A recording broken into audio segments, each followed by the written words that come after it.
সুপ্রিয় দর্শক, আসসালামু আলাইকুম। আপনাদের সবাইকে স্বাগত জানাচ্ছি এখনকার আলোচনা। আপনাদের সঙ্গে আছি আমি সিরাজুল ইসলাম। দর্শক, পাকিস্তানের স্বরাষ্ট্রমন্ত্রী সাইয়েদ মহসিন নাকভি তিনি ইরান সফরে গেছেন এবং পাকিস্তানের প্রধানমন্ত্রী ও সেনাপ্রধানের পক্ষ থেকে অত্যন্ত গুরুত্বপূর্ণ বার্তা ইরানের কাছে হস্তান্তর করেছেন। এই গুরুত্বপূর্ণ বার্তার মানে কি, তার একটা ব্যাখ্যা ইরানের বার্তা সংস্থা ইরনা দিয়েছে।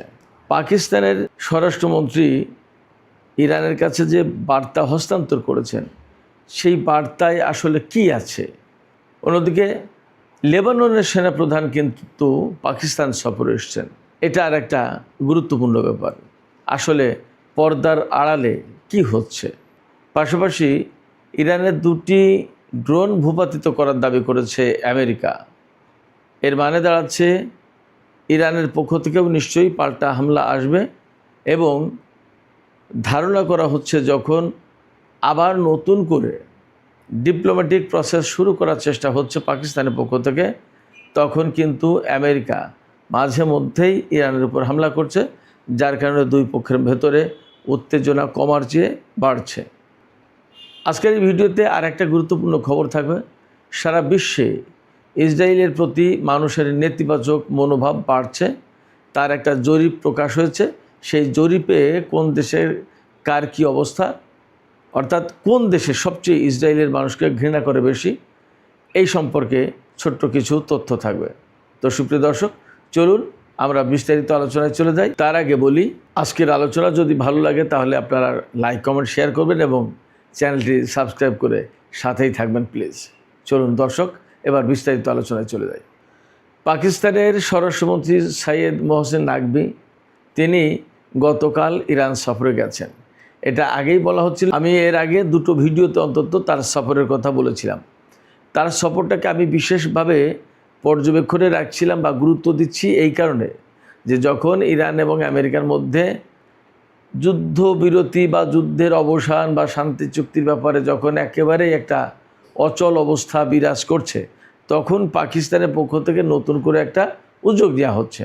এই কারণে এটা বিশেষ গুরুত্বের দাবি রাখে, কারণ পাকিস্তান নতুন করে যে উদ্যোগ দিচ্ছে এর ভিত্তিটা কি আছে এবং কি হবে আসলে। তার আগের একটা প্রসঙ্গ ছিল যে পাকিস্তানের সেনাপ্রধান ফিল্ড মার্শাল আসিম মুনির তিনি নিজ হাতে এই চুক্তির খসড়া লিখছিলেন এবং আশা করা হচ্ছিল যে তিনি এমন কিছু লিখবেন, এমন কিছু বলবেন, এমন কিছু উপস্থাপন করবেন দুই পক্ষের সামনে, যা দুই পক্ষকে আসলে আশ্বস্ত করবে এবং একটা ভালো অগ্রগতি অর্জিত হতে পারে, এমনকি দুই পক্ষের ভেতরে চুক্তি হয়ে যেতে পারে। সেই কারণে মহসিন নাকভির এই সফরটাকে আমি বিশেষভাবে গুরুত্ব দিয়ে দেখছিলাম। মজার ব্যাপার হচ্ছে, পাকিস্তানের স্বরাষ্ট্রমন্ত্রী ইরানের সফরে গেছে। পাকিস্তানের প্রধানমন্ত্রী শেহবাজ শরীফ এবং সেনাপ্রধান ফিল্ড মার্শাল আসিম মুনিরের পক্ষ থেকে তাদের মেসেজ নিয়ে ইরানে গেছেন। তার মানে আমি ধারণা করছি যে জেনারেল আসিম মুনির যে খসড়া লিখেছিলেন এবং পাকিস্তানের পক্ষ থেকে আরও কিছু বক্তব্য দিয়ে তাকে পাঠানো হয়েছে। এবং মহসিন নাকভি এরই মধ্যে ইরানের স্বরাষ্ট্রমন্ত্রী ইস্কান্দার মোমেনির সঙ্গে বৈঠক করেছেন এবং আজকে আমি যখন ভিডিও করেছি হয়তো ততক্ষণে মহসিন নাকভির ইরানের পররাষ্ট্রমন্ত্রী সাইদ আব্বাস আরাগচির সাথে বৈঠক হয়ে যাবে।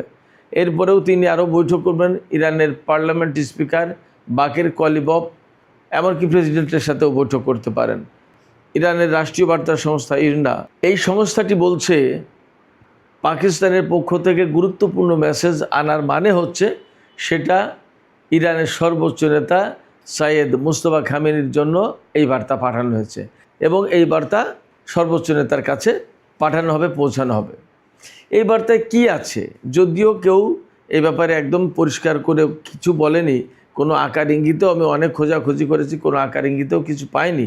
তবে ধারণা করা হচ্ছে যে জায়গায় বিশেষ করে অচল অবস্থা তৈরি হয়েছে, হরমুজ প্রণালী উন্মুক্ত করা, ইরানের আটক থাকা অর্থ ছাড় করা এবং পরমাণু কর্মসূচি প্রসঙ্গ, তার মানে ইরানের পরমাণু কর্মসূচি কতটুকু বিস্তৃত পরিসরে পরিচালিত হবে, তারপরে সমৃদ্ধ ইউরেনিয়াম কী করা হবে, ইরান কোনোদিন পরমাণু অস্ত্র তৈরি করতে পারবে না এইরকম গ্যারান্টি দেবে কিনা, এই সমস্ত বিষয়গুলো যেহেতু একদম আলোচনার কোর পয়েন্ট, এবং এই বিষয়গুলো নিয়েই মূলত অচল অবস্থা তৈরি হয়ে আছে। আমি ধারণা করছি যে এই জায়গায় বিশেষ কিছু প্রস্তাবনা পাকিস্তানের পক্ষ থেকে দেয়া হয়েছে, এবং আজকে সম্ভবত পাকিস্তানের ডন পত্রিকাতে আমি দেখলাম যে আমেরিকা বলেছে তাদের হাতে যে অর্থ আটক রয়েছে ইরানের অর্থ, সেই অর্থের অন্তত $10 বিলিয়ন অর্থাৎ 1000 কোটি ডলার মধ্যপ্রাচ্যের দেশগুলোর কাছে পাঠাতে পারে। মধ্যপ্রাচ্যের দেশগুলো বলতে মধ্যপ্রাচ্যের কোনো কোনো দেশের মাধ্যমে ইরানকে দেওয়ার ব্যবস্থা করতে পারে, সেটা একটা ডেভেলপমেন্ট হতে পারে। তবে ইরান বলছে তাদের $24 বিলিয়ন অর্থাৎ 2400 কোটি ডলার আটক আছে। এর অন্তত অর্ধেক অর্থাৎ $12 বিলিয়ন অবশ্যই চুক্তির আগে দিতে হবে ইরানকে। তাহলে ইরান বুঝবে যে হ্যাঁ, আমেরিকার সাথে আলোচনা হতে পারে এবং আমেরিকা কথা রাখবে। তারপরে চুক্তি হয়ে গেলে যখন চুক্তি বাস্তবায়নের প্রশ্ন, তখন বাকি $12 বিলিয়ন দেবে, এইরকম কিছু কথা আছে। তবে আমি যা বুঝতে পারছি, আজকে আর একটা খবর আছে, গুরুত্বপূর্ণ খবর, সেটা হচ্ছে যে আমেরিকার পক্ষ থেকে এই রকম বক্তব্য নাকি দেওয়া হয়েছে।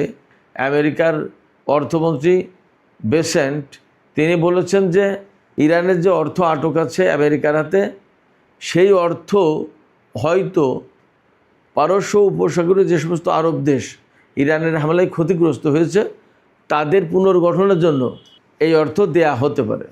কিন্তু এখানে খুব গুরুত্বপূর্ণ প্রশ্ন আছে। যুদ্ধ হয়েছে আমেরিকা, ইসরায়েল এবং ইরানের মধ্যে, এবং এই যে পারস্য উপসাগরীয় দেশগুলো, সেই দেশগুলোর সাথে সরাসরি ইরানের যুদ্ধ হয়নি। ইরান ওই সমস্ত দেশের উপর হামলা করেছে রাষ্ট্রীয়ভাবে। কুয়েত, বাহরাইন, কাতার, সংযুক্ত আরব আমিরাত, সৌদি আরব কারোর উপর হামলা করেনি। রাষ্ট্র সৌদি আরব বা রাষ্ট্র কুয়েত এদের উপর হামলা করেনি। হামলা করেছে কুয়েত বা সৌদি আরব বা কাতার বা বাহরাইন, সংযুক্ত আরব আমিরাত, এই সব জায়গায় থাকা মার্কিন ঘাঁটি স্থাপনা এবং স্বার্থের উপরে। সেক্ষেত্রে ওখানে যে সমস্ত ক্ষয়ক্ষতি হয়েছে সেগুলো মূলত আমেরিকার ক্ষয়ক্ষতি হওয়ার কথা, কুয়েত, বাহরাইন, সংযুক্ত আরব আমিরাত, সৌদি আরব, কাতার বা আর কারোর ক্ষয়ক্ষতি হওয়ার কথা না। ফলে এই সমস্ত ঘাঁটি বা এই ক্ষয়ক্ষতি যদি ঠিকঠাক করতে হয় তাহলে সেগুলো অবশ্যই মার্কিন অর্থ দিয়ে করতে হবে, ইরানের অর্থ দিয়ে না। এটা গেলে একটা কথা। আর একটা কথা হচ্ছে যেহেতু এই মুহূর্তে আবার নতুন করে পাকিস্তানের পক্ষ থেকে আলোচনার অচল অবস্থা কাটানোর জন্য বার্তা চালাচালি করা হচ্ছে, উদ্যোগ নেওয়া হয়েছে, পাকিস্তানের স্বরাষ্ট্রমন্ত্রীকে ইরানে পাঠানো হয়েছে, এবং নিশ্চয়ই সেখানে আমেরিকার একটা সিগন্যাল আছে যে ঠিক আছে, ইরানে তোমাদের স্বরাষ্ট্রমন্ত্রীকে পাঠাও, আমাদের পক্ষ থেকে এই বক্তব্য নতুন করে ইরানের কাছে পৌঁছাও। তো সেই রকম একটা সময় যদি আমেরিকায় এই ঘোষণা দেয় যে ইরানের যে অর্থ আটক আছে তাদের হাতে, সেই অর্থ দিয়ে উপসাগরীয় দেশগুলোর যে সমস্ত ক্ষয়ক্ষতি হয়েছে সেগুলো পুনর্গঠন করা হবে, তাহলে আমার তো মনে হয় যে পাকিস্তান যে উদ্যোগ নিয়েছে সেই উদ্যোগ সফল হবে না, এবং সেই উদ্যোগ সফল না হলে অবশ্যই আবারও আমেরিকার কারণেই তা হলো না বলে পরিষ্কার হবে। এদিকে 2-3 দিন আগে প্রেসিডেন্ট ডোনাল্ড ট্রাম্প ফক্স নিউজকে দেওয়া সাক্ষাৎকারে বলেছিলেন যে তিনি ইরানের সর্বোচ্চ নেতার সাথে সাক্ষাৎ করতে পারলে খুব খুশি হবেন। কিন্তু ফ্যাক্ট হচ্ছে কি যে আমেরিকার সাথে যেহেতু ইরানের কোনো ধরনের কূটনৈতিক সম্পর্ক নেই, সেক্ষেত্রে ইরানের পক্ষ থেকে কোনো মার্কিন কর্মকর্তার সাথে ইরানের কোনো কর্মকর্তা ডাইরেক্ট কোনো বৈঠকে বসেন না। ইতিহাস ব্রেক করে গত 12 এপ্রিল পাকিস্তানের রাজধানী ইসলামাবাদে মার্কিন কর্মকর্তাদের সাথে ইরানি কর্মকর্তাদের সরাসরি বৈঠক হয়েছিল একটা বিশেষ প্রেক্ষাপটে, যে একটা চুক্তি হয়ে যায় এইরকম একটা অবস্থার প্রেক্ষাপটে। কিন্তু সেই চুক্তি বেসিক্যালি ইসরায়েলের চাপের মুখে করেনি আমেরিকা, এবং আমেরিকা সরে গেছে। যাই হোক, সেক্ষেত্রে ইরানের সর্বোচ্চ নেতার সাথে ডোনাল্ড ট্রাম্পের বৈঠক আয়োজনের তো কোনো প্রশ্নই আসে না, ইরানের পক্ষ থেকে এটা ভাবাই হবে না। এক, দ্বিতীয় কথা হচ্ছে যেহেতু ইরানের সর্বোচ্চ নেতার বাবাকে অর্থাৎ সাইয়েদ আলী খামেনিকে হত্যা করেছে আমেরিকা, সেক্ষেত্রে আমেরিকার সাথে আলোচনা করার প্রশ্ন ইরানের সামনে বা ইরানের সর্বোচ্চ নেতার সামনে নেই। এটা বরং একটা ঘৃণার ব্যাপার তাদের কাছে, আমি ব্যক্তিগতভাবে যা মনে করছি। যাই হোক, সুপ্রিয় দর্শকের পাশে আর একটা গুরুত্বপূর্ণ খবর আছে। লেবানন এবং ইসরায়েলের ভেতরে তো সংঘাত চলছে, যদিও লেবানন এবং ইসরায়েলের দুই প্রতিনিধি দল অর্থাৎ সরকারি প্রতিনিধি দল যুদ্ধবিরতির চুক্তিতে সই করেছে, বাট ইসরায়েল কিন্তু লেবাননে হামলা বন্ধ করেনি। আর লেবাননে যেহেতু ইসরায়েলের হামলা বন্ধ হয়নি, সেক্ষেত্রে লেবাননের যে প্রতিরোধকামী সংগঠনটা তারাও তাদের হামলা বন্ধ করেন এবং তারা এই যুদ্ধবিরতি চুক্তিকে গোলামি চুক্তি বলে এটাকে নাকচ করেছে। এই প্রেক্ষাপটে লেবাননের প্রতিরোধকামী সংগঠনের সাথে ইসরায়েলের সামরিক বাহিনীর যুদ্ধ বা সংঘাত অব্যাহত রয়েছে। এই অবস্থায় গতকাল অন্তত 2 জন ইসরায়েলি সেনা নিহত হয়েছে লেবাননের প্রতিরোধকামী সংগঠনের পাল্টা হামলায়। এর ভেতরে একজন কমান্ডো ব্রিগেডের ক্যাপ্টেন রয়েছেন, তিনি একজন কর্মকর্তা অফিসার লেভেলের সেনা, তিনি মারা গেছেন। এছাড়া একজন সার্জেন্ট মারা গেছেন লেবাননের প্রতিরোধকামীদের হামলায়। তাতে বলা যায় ইসরায়েল খানিকটা বিপর্যয়ের মুখে পড়েছে। ইসরায়েলের কোনো একজন সেনা মারা যাওয়া বা আটক হওয়া বা আহত হওয়া কিন্তু এটা অনেক বড় ব্যাপার। সেই জায়গায় শনিবারের ভেতরে 2 সেনার মৃত্যুর খবর, এটা কিন্তু ইসরায়েলের জন্য একটা বিপর্যয় বটে। আমরা জানি ইসরায়েল লেবানন যে যুদ্ধবিরতির ব্যাপার, সেই ব্যাপারে ইসরায়েলের প্রেসিডেন্ট তিনি কিন্তু ইরানের বিরুদ্ধে অনেকটা কড়া সমালোচনা করেছেন এবং ইরানকে লেবাননে হস্তক্ষেপ না করার জন্য বলেছেন অনেক কথা। আমি গতকাল 2টো ভিডিওতে এনে কম বেশি কথা বলেছি। আমি আবারও স্মরণ করে দিই, লেবাননের প্রেসিডেন্ট কিন্তু খ্রিস্টান সম্প্রদায় থেকে হন। মজার তথ্য হচ্ছে যে লেবাননের যে সেনাপ্রধান তিনিও কিন্তু খ্রিস্টান সম্প্রদায় থেকে হন, ডেপুটি স্পিকার খ্রিস্টান সম্প্রদায় থেকে, শুধুমাত্র প্রধানমন্ত্রী সুন্নি মুসলিম সম্প্রদায় থেকে, আর পার্লামেন্টের স্পিকার শিয়া মাযহাব থেকে। প্রেসিডেন্ট, ডেপুটি স্পিকার এবং সেনাপ্রধান এই 3 জন কিন্তু খ্রিস্টান সম্প্রদায় থেকে। যা হোক, লেবাননের সেনাপ্রধান রোদলফ হাইকাল তিনি পাকিস্তান সফরে এসেছে। বলা হয়েছে এই প্রশিক্ষণজনিত বিষয় এই সমস্ত নিয়ে পাকিস্তান সফরে গেছেন, কিন্তু একেবারে ঘনিষ্ঠভাবে ধারণা করা হচ্ছে, একেবারে জোরালোভাবে ধারণা করা হচ্ছে তিনি ইসরায়েল লেবানন যুদ্ধবিরতির প্রসঙ্গ এবং ইরান প্রসঙ্গ নিয়ে আলোচনা করবেন পাকিস্তানের সেনাপ্রধানের সাথে। কারণ পাকিস্তানের সেনাপ্রধান ইরান আমেরিকার মধ্যে যে যুদ্ধবিরতির চুক্তি বা আলোচনা হচ্ছে এই ব্যাপারে পাকিস্তানের সেনাপ্রধানের গুরুত্বপূর্ণ ভূমিকা রয়েছে। সেই কারণে লেবাননের সেনাপ্রধান পাকিস্তানের সেনাপ্রধানের সাথে আলোচনা করতে এসেছেন হিজবুল্লাহ, ইসরায়েল, লেবানন এবং ইরান এই 4টা প্রসঙ্গ নিয়ে। অর্থাৎ এখানে যে একটা জটিল প্যাচ আছে, গুরুত্বপূর্ণ কতগুলো ঘটনা আছে, এই বিষয়গুলো নিয়ে তিনি পাকিস্তানের সেনাপ্রধানের সাথে আলোচনা করবেন। দেখা যাক তিনি কি আলোচনা করেন এবং পাকিস্তানের সেনাপ্রধান কি বলেন এবং পরিস্থিতি আসলে কোথায় যায়। তবে এটা ঠিক যে লেবাননের প্রতিরোধকামী সংগঠন একদম সুস্পষ্ট করে বলেছে, লেবানন থেকে সমস্ত ইসরায়েলি সেনা প্রত্যাহার না করা পর্যন্ত তারা যুদ্ধবিরতি মানবে না। ফলে লেবাননের প্রতিরোধকামী সংগঠনের যোদ্ধাদের এই অবস্থান অবশ্যই বিবেচনায় নিতে হবে বলে আমি মনে করি। সুপ্রিয় দর্শক, এখনকার আলোচনার শেষ পর্যায়ে বিশ্বব্যাপী ইসরায়েলের প্রতি যে মানুষের নেতিবাচক দৃষ্টিভঙ্গি বাড়ছে, নেতিবাচক মনোভাব বাড়ছে, এই ব্যাপারে পিউ রিসার্চ সেন্টার আমেরিকার একটা জরিপ করেছে। এই জরিপটা চালানো হয়েছে প্রায় 2 মাসের বেশি সময় ধরে। তো এই জরিপে উঠে এসেছে এক মারাত্মক তথ্য, যে তথ্য শুনলে আপনারা অবাক হতে পারেন। এই জরিপ চালানো হয়েছে মোট 28টি দেশে, তার ভিতরে নাইজেরিয়া, উগান্ডা, ভারত সহ সম্ভবত 5 থেকে 7টি দেশে ইসরায়েলের প্রতি মানুষের নেতিবাচক মনোভাব কম, আর বাদ বাকি সব দেশে অনেক বেশি নেতিবাচক মনোভাব ইসরায়েলিদের প্রতি। এর ভেতরে সবচেয়ে তুরস্কের মানুষের ভেতরে ইসরায়েলের প্রতি নেতিবাচক মনোভাব বেশি, 97%।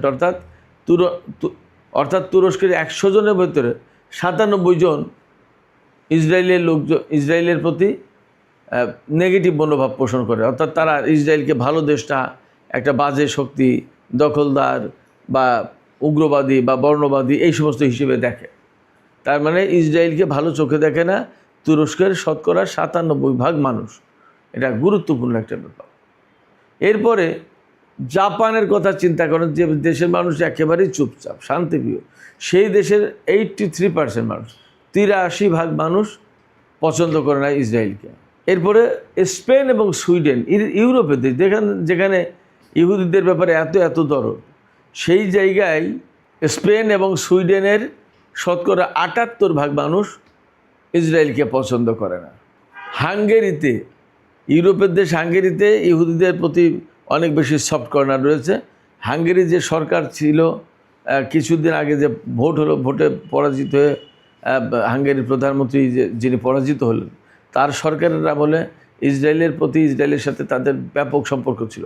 ইসরায়েলের প্রধানমন্ত্রী সহ যে সেনাপ্রধান এবং সাবেক প্রতিরক্ষা মন্ত্রীর বিরুদ্ধে যে আন্তর্জাতিক অপরাধ আদালত যে গ্রেপ্তারি পরোয়ানা জারি করেছিল, সেই পরোয়ানা বাস্তবায়ন না করার ঘোষণা দিয়েছিলেন এই হাঙ্গেরির প্রধানমন্ত্রী, সাবেক প্রধানমন্ত্রী।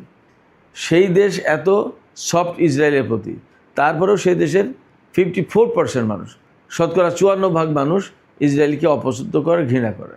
এমনকি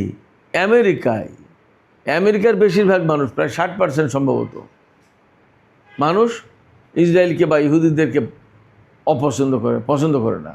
এবং আমেরিকার লিবারাল যে সমস্ত মানুষ, তাদের ভেতরে 83% মানুষ ইসরায়েলকে পছন্দ করে না। আর কনজারভেটিভ যারা, তারা একটু পছন্দ করে, কনজারভেটিভের ভিতরে রিপাবলিকানদের সংখ্যাটা বেশি। তার মানে দাঁড়াচ্ছে কি, বিশ্বব্যাপী ইসরায়েলের অবস্থান দিনকে দিন ভীষণভাবে নেতিবাচক হয়ে যাচ্ছে। ইসরায়েলের প্রতি বিশ্বের মানুষের দরদ ভালোবাসা ব্যাপকভাবে কমে যাচ্ছে, বরং তাদের প্রতি ঘৃণা, বিদ্বেষ এবং নেতিবাচক মনোভাব বাড়ছে। তো সুপ্রিয় দর্শক, আজকের আলোচনা এখানেই শেষ করতে চাই। যাবার আগে আপনাদের কাছে জানতে চাই আপনাদের চিন্তা ভাবনা কি।